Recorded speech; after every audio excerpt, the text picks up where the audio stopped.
Here's a quick 30,000 foot view of how to go into a zone press from a made free throw. What usually happens on a made free throw, the shooter knocks down the shot and then one of these bigs grabs the ball out of the net and then takes it out of bounds, while all these players start their trot down court and the point guard comes to the ball. Now, I'm going to remove the offense from the court here real quick just to keep an uncomplicated view of what our roles are. These three players that surround the key are the three that form the wall on the press. We're going to take the shortest distance between 2 points, and here's your wall. The role of the player furthest back is to be a deterrent. This person's job is to make anyone thinking about a long pass down court realize that's not going to be a good idea. So this person will stay on the strong side, on the ball side of the court, if there's more than one player, and far enough away so that if a long pass comes, they can step in front of it. The role of the person at midcourt is to be an interceptor. Their job is to stay far enough away from a player to bait that pass into coming. This player will want to stay on the strong side, watching very carefully the eyes of the ball handler for a potential pass. So let's put some offense on the floor. This player, the deterrent, is doing his job.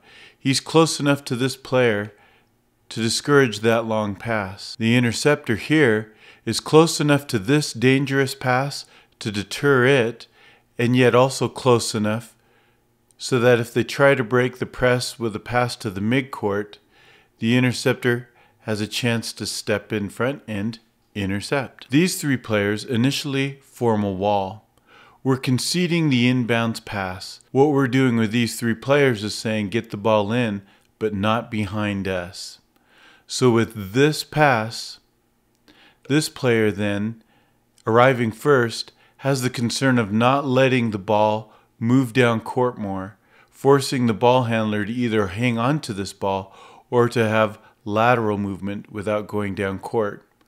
While this person is guarding the ball handler, help comes from the middle to corner off the ball handler to discourage movement down court or movement toward the middle.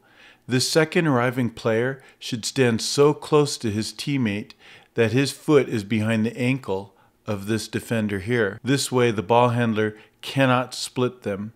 Their only option is dribbling more into the corner or to look for a pass out of this trap. Now the defender on the weak side of the wall is now concerned with the most dangerous pass. Obviously the player from out of bounds will want to step in to try to get a pass. If that's what's happening, then this is the most dangerous player. However, if 4 decides to come and get a pass, because of offensive 4's position on the court, near the middle and further down court, offensive 4 becomes the more dangerous player that defense has to be concerned with.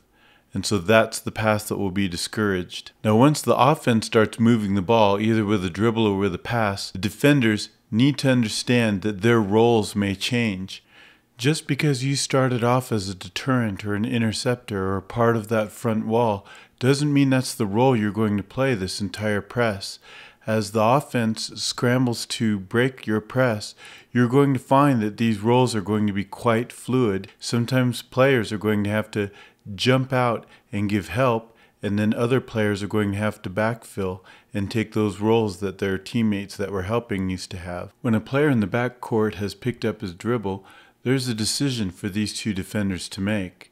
One is to stay on the ball. They very well could pry the ball loose from the ball handler. However, it is also likely that they could pick up a silly foul in the backcourt. Another danger is that because one offensive player is left free, this player may be able to find that cutter, leaving you at a disadvantage in the half court nearer the rim. Another choice your defense can make is once the ball handler has picked up the dribble, one of the double team players could find a man.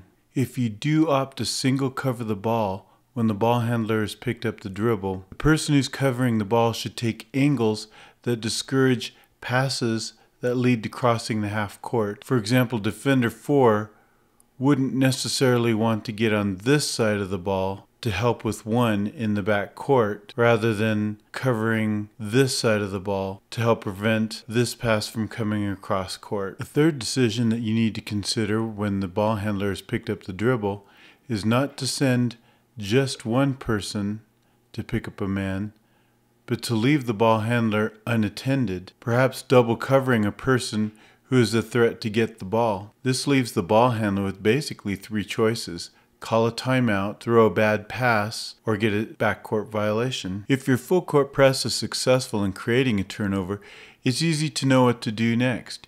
You either attempt to score, or you pull it back out and wait for your half-court offense to set up. The hard decision is to know when to abandon this press. I think it's safe to say that once the ball crosses half-court, all defenders should be across half-court. Sometimes defenses are reluctant to get back into their half-court defense and will attempt to half-court trap the ball. Sometimes this works, but I'm more concerned with giving up an easy score. By the way, I strongly recommend that after attempting this press, if you find you have to fall back into your half-court defense, fall back into a zone. You can match up later as the possession wears on or on the next possession, but just get the right people in the right places and a defense in place right away. Then you can worry about tweaking the particulars and getting everybody matched up with the right people if you're playing a man defense.